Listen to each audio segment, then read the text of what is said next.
Welcome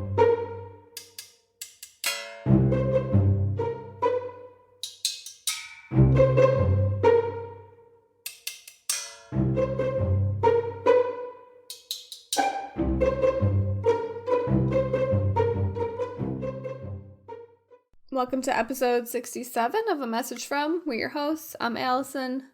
I'm Edward. And I don't even know. What's going on? I mean, same. Is anyone else having like an insane week? I know both of us are. A few people I know have reached out to me and have also expressed that it's been a bleak... I don't know if bleak is the right word, but just bleak like is the busy. right word. Like busy and is the bleak. right word? Can you hear the lifelessness in my voice? It's just I can't believe how busy it was. How? Wait. No. Yeah. And the time went by so quickly. I think I told you this, but there was one point, I think it was on Tuesday, where I looked up and I'm like, what day is it? And then I was like, oh my gosh, it's Tuesday. Like, I didn't even know what happened on Monday, what was going on. Yeah, it does feel like that. I know there's an eclipse today, I think. Today? Do you have any... Lunar or solar? Ooh, that's a good question. Okay, I don't remember. You're the one coming out here with this eclipse knowledge. I thought you might know which I pole should. it was happening to. But I accidentally deleted the one email I get that has like the astrology of the week. Oh. I deleted it. I don't know why I deleted it. Of course, you get an astrology of the week email. Yeah, it's from... I can never say her name right. It's Chani. Chani? I think it's Chani. Like it's supposed to be like Annie with a ch, because it looks like Chani. Who but it's is not. This? I've never heard of this person. Chani Nicholas. She's like a... I don't know if you would say like big time astrologer. Like I don't know what that would mean, but she's like a... she's neither, like one of the big ones. I don't know any astrologers. But like she does stuff for like Netflix and stuff. Magellan an astrologer?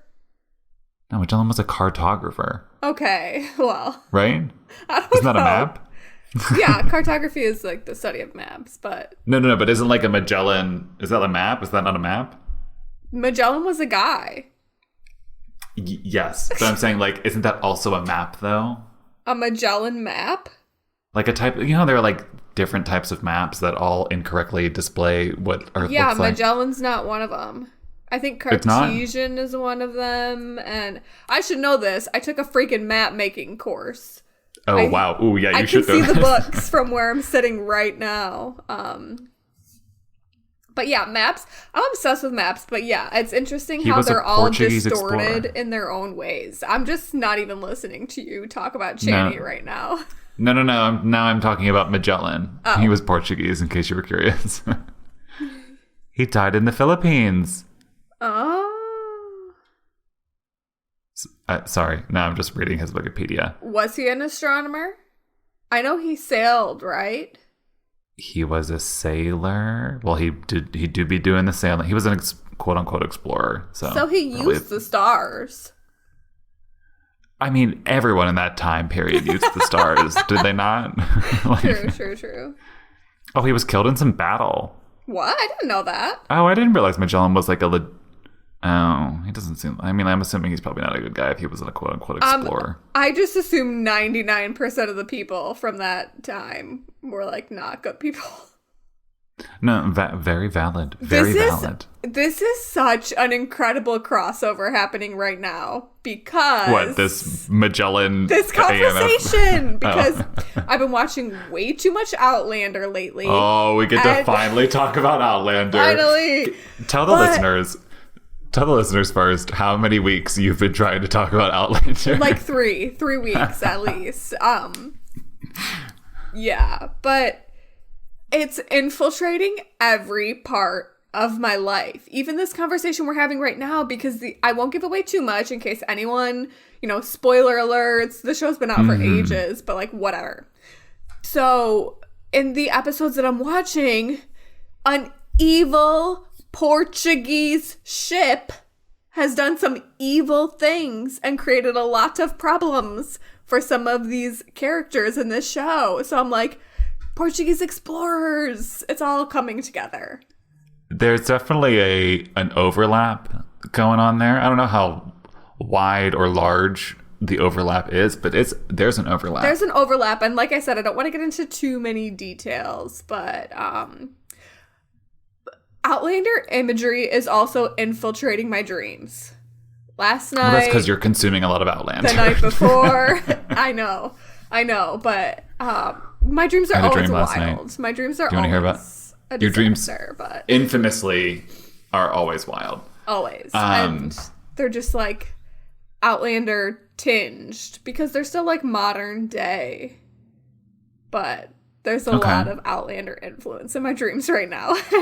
That's because you're watching it, right? Yeah. That doesn't always happen, though. Yeah. I was talking about Elite last night with a friend. Mm-hmm. Friend of the pod, Mario. And then I dreamt about Manu Rios, and he ignored me in my dream. Oh. But we were both teachers at a school. It was very weird. But that's all I'm going to say. Sad. I know. How depressing. I know. So sad. But I have seen him. Oh. Did I ever tell you about the other Elite star that I saw? I think so. Which one? The actress who plays Cayetana. Maybe. In my head, I thought you told me you had seen the actress who plays one of the professor's daughters, the short hair one. Have you seen her? Wait, sorry, who? The actress who's dating... why am I forgetting every single one of their names? She's got the real short, dark hair. She's the professor, like the headmaster's daughter in the show. Yeah. Oh, no, I've never seen her. Oh, I thought you had. What is her name? I don't know. Ari, yeah. Yeah. I forget her name because I don't like her. I was going to say, I don't really care for Ari. No, I haven't seen her, but I did see the actress who plays Cayetana, and I didn't say anything to her, even though we were in a cafe that was the size of a broom closet. So we were literally right next to each other, but at different tables. And I didn't say anything because I didn't know if I should say anything in Spanish or in English. And then also I wasn't sure how to pronounce her name. Oh, yeah. Because her name is Georgina. And for some reason my brain shorted. And I didn't know if it was Georgina or like Georgina, which I was like, in hindsight, that is the dumbest way to pronounce a name. No one's name is Georgina. Like that's not how things are pronounced. Is she like Spanish from Spain? Yeah, I think she's from Catalonia. Which is why her like Georgina. Yeah. I think is but I don't remember. But anyway, she was just having her matcha and her breakfast and had a great time. Like I'm assuming she had a great time and didn't ask. But I kind of forgot about that, and I don't know why I was thinking about it recently. I was thinking about the people who I've like run into in Spain. It's like literally just actors from LA, and like that's it. I haven't run into like anybody else who's famous, even though they'd be all over the place all the time and live here. I can't believe you haven't seen anyone from Money Heist. Yeah, no. Sad. Nope. Oh, have I? No, I haven't. Everyone has seen the actor who plays Rio. Mm-hmm. Like everyone and their mother has seen that guy. I have a friend who currently goes to the gym that he goes to. Wait a minute. Like, I never see him. Wait a minute. Whose house just caught on fire? Did you see? No. What? One of these guys was it the guy who plays Rio? I have no idea. One of their homes just like done. Burnt and done. Who was it? I gotta find out. Was it in Casa de Papel? It was either that or Elite, because those are the only ones that I follow, like all the actors. Casa de Papel fire house. Yes, it was Miguel Herran. He's the one who plays Rio, right? Yeah. Yeah. Oh, his house is gone. all his stuff burnt to a crisp. When he was first doing the Instagram stories, I was like, wait, is this serious? When did this, how did this happen? A few weeks ago, last month maybe? Oh, in Avila. Yeah, in April. Interesting. Yeah, it was bad. Actually, I was just talking about that show because you know how it takes place at the, what do you even call that? The Banco building de Spain. Banco de España. That's the second heist they do. The first Also, heist they do. FYI, if you've never watched the show, surprise. I mean, at that point, you can't even spoil that for yourself. It's like everyone must know, right? Like it's so obvious. I would think so. It's called Money Heist. Yeah, exactly, right? In English, yeah. But no, the first location, the money printing press, the mint, the National Mint. I have no idea what we call that in English. It's located like 5-minute walk from here. And I walk by it all the time now, but it's funny because it looks nothing. I mean, like the building is similar to what is like filmed, but like the surrounding area is like nothing like what is in the show. It's just like more buildings. Like there's just like small streets around it.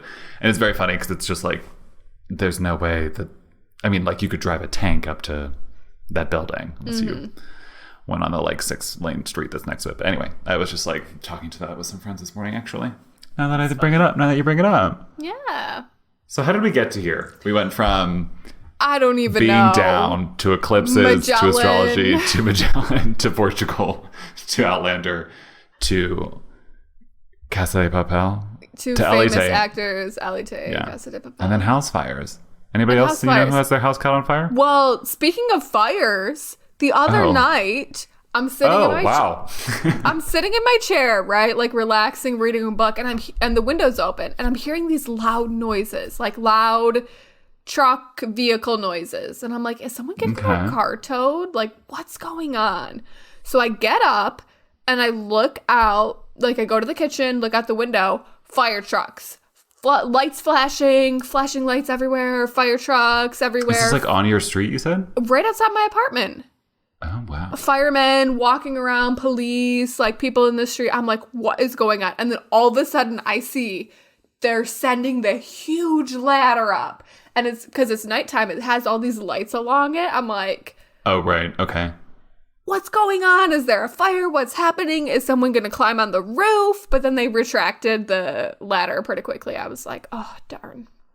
I was ready to see someone. Would you know there was a fire because you would like see You would fire? think, and I wasn't smelling anything, but I'm like, then why else are there 2 fire trucks here? Tons of firefighters walking around. Why are they putting the ladder up? I think it must have been like a gas leak or something. Oh, even worse. Ooh. Because I was trying to hear, but I couldn't hear. Like, I was like, I watched this whole thing unfold from my kitchen window. Trying to be window. nebby, but you didn't neb to the fullest extent. You should just walked outside. Well, that's what I'm saying. Like a bunch of other people were walking. Everyone who had a dog was like, oh, my dog needs to go for a walk right now. Like, everyone who had a dog was like casually walking their dog, trying to get the details. And I was like, I'm not friends with anyone that lives here. I didn't want to just go out and be the nosy neighbor who's like, hey, what's going on? Like, yeah, that's true. When I was visiting, you didn't say you knew anybody in the buildings. yeah, no. So, love that. Like, the firefighters are going in and out of all these garages, and I'm trying so hard to hear what they're saying. And then I saw them searching this person's home. Like, all the lights were off inside, and I could see their flashlights, like, looking around. Yeah, but they eventually went away. There was, like, no water spraying or anything. I think it was maybe, like, a gas issue. Oh, yeah. Well, luckily nothing went kaboom. Right? I'm like, what? Do you remember when that church by my old apartment went kaboom? Yeah. In the middle of the day? Mm-hmm. Terrifying. So scary. Yeah, I think about it all the time. Honestly, I feel like now, today, and especially people in our generation and younger, like, we would literally just always expect the worst. If anything like that ever happened, I would just be like, we're all gonna die. Yeah. Where does that come from? Literally all the tragedies we've lived through our entire lives. Right, but it's like, but do other people feel like other generations feel that way? They also live through like lots of tragedies, right? Or are we just like, do we have more? Do we have more? I don't know. Do we have more? I don't know. I mean, I feel like the people who lived through like the Cold War era, I feel like they were prepared for like, I don't know, air raids or like nuclear meltdowns or something. But like, right, yeah. How real was it? I don't know. Like, how did they feel about that threat? Did you always feel like there was a threat that could come at like any now, time? where you're like, yeah, there's a threat, but like it's not something you think about like day in and day out, probably. Yeah. Right? Interesting. Anyway, enough of that deep shit. Let's take a break and come back with another message. Something more upbeat. Hello, Edward here. Just wanted to say thank you so much for listening. It means a lot to both myself and Alyson. And it would mean even more if you sent us a message at 202-630-4509 or a message from pod@gmail.com. Also, while you're at it, go ahead and throw us a rate and review. 5 stars always feels good. And check us out on amfpod.com for all the little extra content that we have. Now, let's get back into it.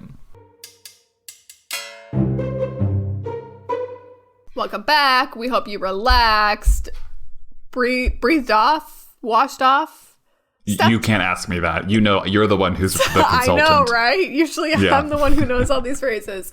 We hope you have stepped out of the darkness we put you in the first half and into the light.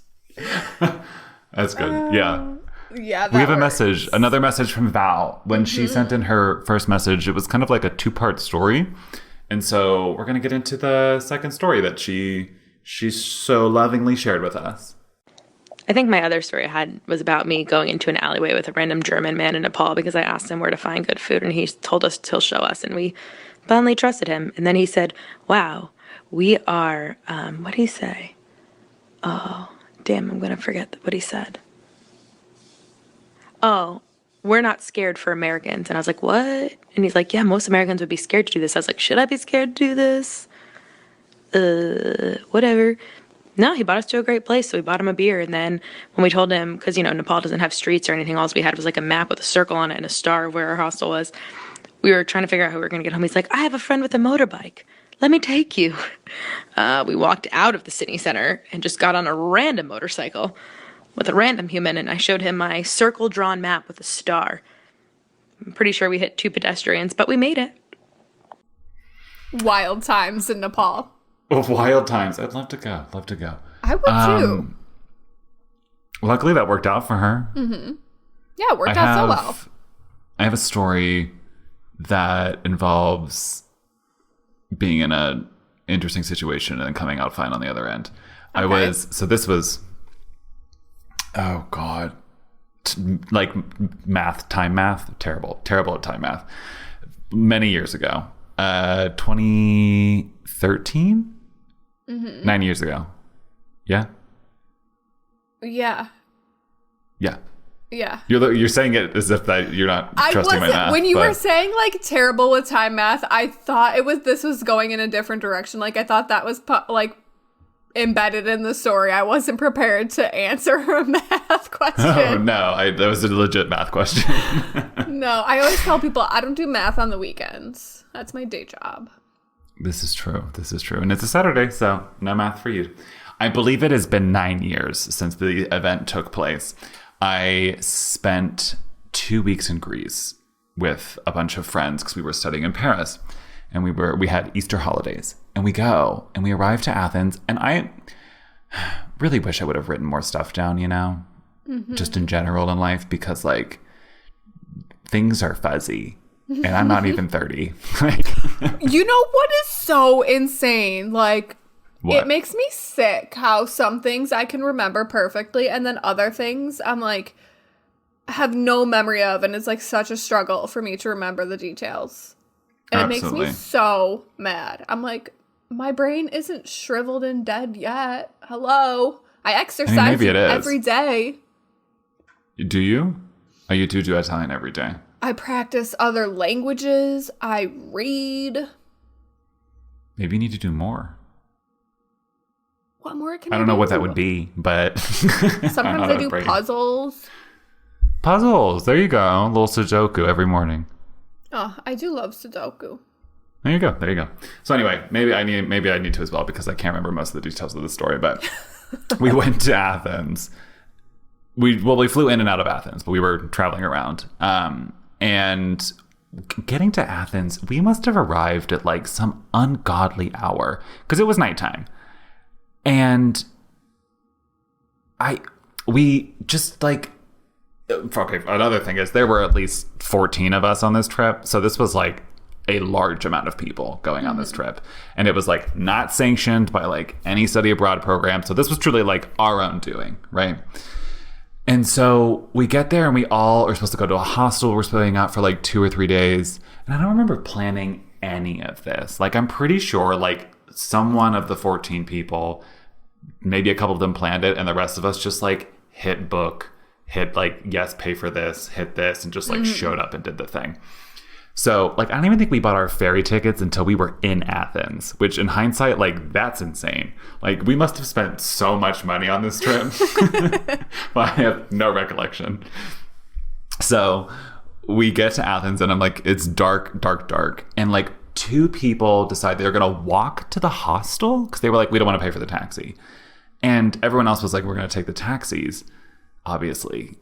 And while on the way there, the cab drivers told all of us separately. We were definitely in like 3 or 4 cars or whatever. They were like, whatever you do, when we got to the hostel, they were like, just don't ever leave this hostel at night. Like, don't go out at night in this area. What? And we were like, what? Saying this as like, we get out of the car and they're like giving us our bags. They're like, just don't ever leave out. Like, don't go outside at nighttime. Like, just stay in your hostel. So like day 1, we're like, what? And I'm thinking, oh my God, those 2 other people who walked.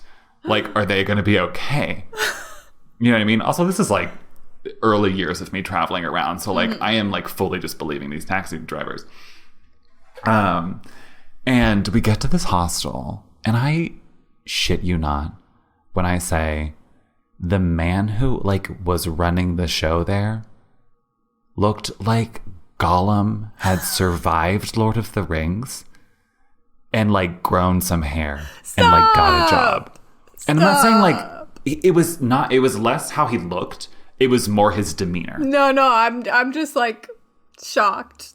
Yeah, no, it was like terrifying. We were like, okay, well, we're not going to leave the hostel, let alone our hostel rooms.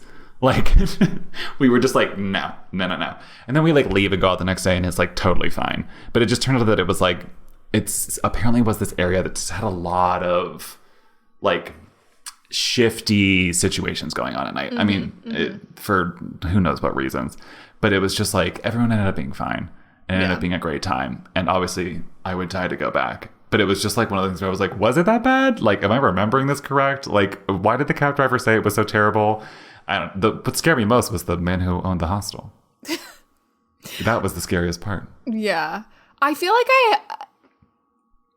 I end up in situations where, like, in hindsight, I'm like, that was probably a little more risky than I thought it was at the time.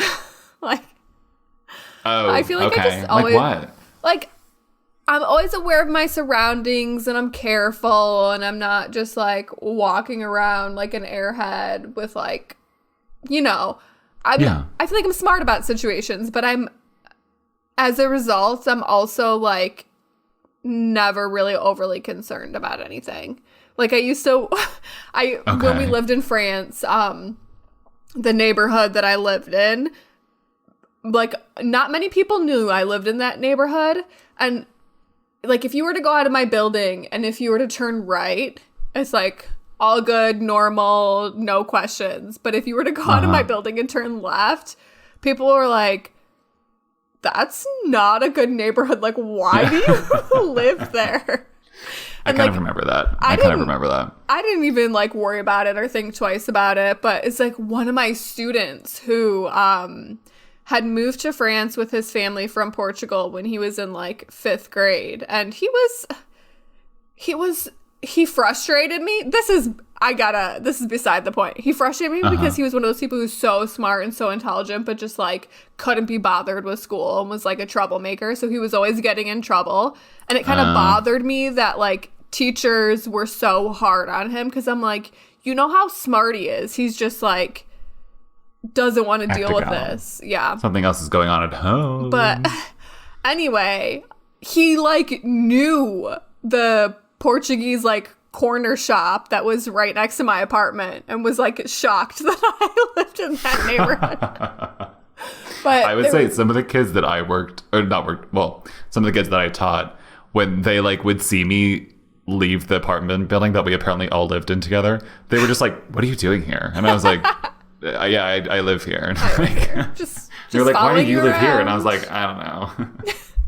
I don't know. But yeah, there was this really convenient tunnel that if you went under the tunnel, you would come out on the other side and go up the stairs, and the train station was right there. So it's like generally how tunnels work.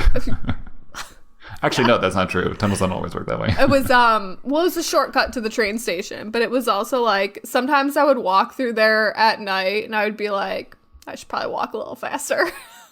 Yeah, absolutely. I mean, I've walked like the entirety of this city center in Madrid just like at night.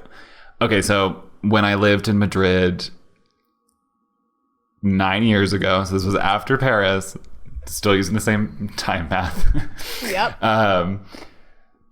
It was like a different city then. The city has changed a lot in general. Just in the time that I've lived here, but like even the 3 years between me moving here again and studying, like things had changed. And then I lived in the city center, which a lot of the people who lived in host families, lived with host families, they lived sort of not like out of the city center necessarily, but they were like farther up north or like farther out. And so they would generally take like cabs when we would like go home at night from like going out and stuff. And I'd be like, well, I'm just going to walk because like I lived in Chueca, you know what I mean? Yeah. Like, so you know what that is like, yeah. It's nothing. And in hindsight, going from Atocha to Chueca is like nothing. But sometimes it felt a little far. But anyway, the point being is that most of the time I was just leaving Seoul to go to Chueca. And I was like, well, I'll just walk. But there's like this one street. I can't remember the name of it. It's the same. It's got the same name now, but they've like redone it and they're still doing a bunch of construction on it. It's the one when you were here, they were doing all the construction. Maybe it was open, but the new metro thing. The new metro entrance. Yeah. Which is like so dumb. But anyway, that road used to just be like lined with prostitutes. Oh. And I like just didn't realize that. I mean, like I was just like walking home, you know, like I wasn't interacting with these people, but they would like see me so often, like walking up and down at like night. They would just like say hi to me, and they were never like, you know, trying to solicit anything from me, because I think they understood. They put two and two together. But but they were like always very nice to me. But it was one of those things in hindsight where I was like, should I have just been like saying hi to a bunch of prostitutes all the time? Like probably not. But prostitutes are people, and they were very, very nice to me. And I don't know where they are now, because where'd they go now? I think they're still sort of on that street, but I don't really know where they've dispersed to. It's interesting because now everything's changed so much. But that's that. I once took a cab ride that I was nervous about. No. So I was in Montreal, and I was there with a large group of people because it was part of an internship, but then we would have like a few like weekend trips or day trips here and there. And we were doing a trip to Montreal and Quebec City. So we were in Montreal for like straight up 24 hours. It was only 24 hours. So some people like obviously went home at a normal. We were staying in these dorms at I don't remember which college or university it was, but the dorms were empty over the summer because we were there in the summer. So they would like always rent out dorms as hotel rooms, which was so odd because it was the same thing like in Ottawa. When I was living in Ottawa during that internship, I lived in like a high-rise dorm for one of the universities there in the summer. Oh, so they just like rented them out as like long-term stays in hotel rooms. Okay.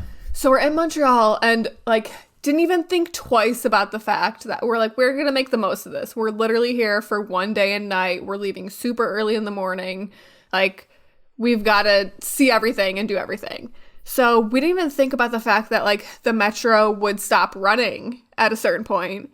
I think it stopped running at like 2 a.m. or something. And so all of a sudden we're like, okay, we got to go back to our dorm, get a few hours of sleep before our train to Quebec City. And the group of people that I was with, I was the only one who could speak French. And even then, like, my French was nowhere near what it is now. And then on top of that, like, French Canadian, you know that accent. So I cannot understand. It's so difficult, right? So it's like 2:30 in the morning. We get in this cab. I'm like, this man could just do whatever. Like, we don't know the area. We don't know where we are. We're just hoping that my, like, rudimentary French skills can get us home. Because he was not speaking English, like, at all. And I was like, well, we'll see what happens. Let's hope he can find our... Because I don't think he even knew the address. Like, I knew the name of the place we were staying and stuff, but I don't think I could rattle off, like, oh, it's 265 whatever street, you know? Yeah. So I was just like, oh, we'll get there if we get there. We got there. It was fine. And then, like, got into my dorm room. It was literally, like, there was a bed and a trundle bed. So me and my roommate, who I was living with in Ottawa, like, we were obviously sharing a room there. So I had to, like, squeeze through the doorway. Because when you pulled the trundle out, there was, like, not a lot of space. It was, like, the door opens. There's, like, dresser, closet, trundle. And that's it. So I was, like, squeezing in, trying to be all quiet and get the trundle bed. But yeah, we made it home safely. I've also been in cab situations before where I was like, okay, like, I need to get somewhere very quick. We do not speak the same language, and, like, we don't have a similar language period within either of our repertoires. Which is crazy, because you would think between, like, 3 or 4 languages you could figure it out, but that's not always the case. That's true. I was in Poland, so it was kind of like, it was not like it would be over here. But hey, we're alive to tell the stories, and that's what's important. Val can tell her story, but you can tell your stories, I can tell my stories. And today we're done with stories. We're done. So thank you again, Val, for sending in your messages. We really, really appreciate it. You'll be getting another postcard. And if you want a postcard or another one, I don't know, maybe you've already sent in a message, you can do so at 202-630-4509 if you live in the United States. If you don't, you could email us at amessagefrompod@gmail.com. Check us out on amfpod.com for extra stuff. I think you have something going on with a book. I think a book review. I believe it's a book review. We believe it's a book review. You can find out at amfpod.com if it's a book review. And check us out on Instagram and Twitter, which you can find on amfpod.com. And rate and review us 5 stars on Apple Podcasts and Spotify and all that fun jazz. And we'll be around in another week to whisper sweet nothings into your sweet ears. That we will. Bye-bye. Bye.